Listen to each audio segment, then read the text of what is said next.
It's great to see you at the start of a new working week. We're looking at how Paul mentored Timothy, and there's just so much to learn. We've talked about how Paul said you've got to flee from things but also pursue things. So we're in 1 Timothy chapter 6, and we're looking particularly at the moment at verse 11. And we've talked about how we need to pursue righteousness and pursue godliness. And now he's told to pursue faith.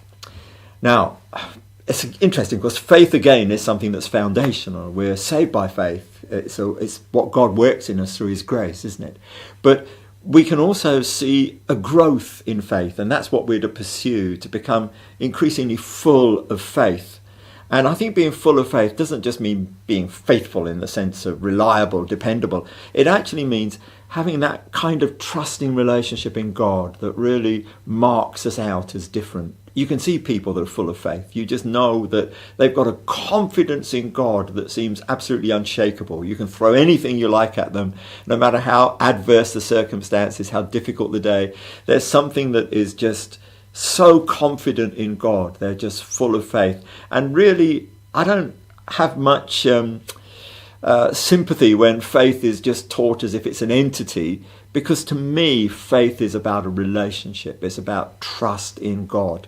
And when you talk about mountain moving faith, to me it's not just I've got faith to move mountains, but I've got faith in God that God can move this mountain, that when I speak to the mountain, God's the one that does the moving. And I love that sense of working in partnership with the Lord, because he is amazing. He invites us into a partnership where really it's not an equal partnership. It's God's greatness and our smallness, but our trust in him taps into his greatness. So here is Paul saying to Timothy, pursue faith.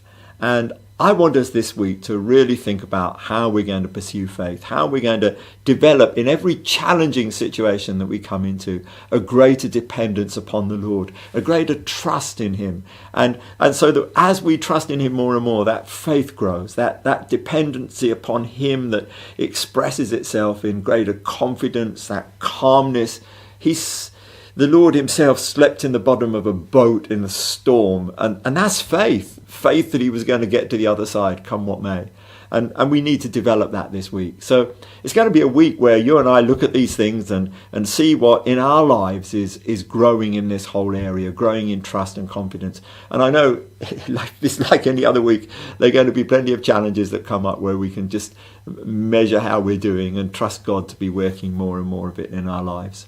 So please, great to see you, but do stay up to date with what we're doing. You can press the subscribe button for that, and that'll make sure we stay in touch.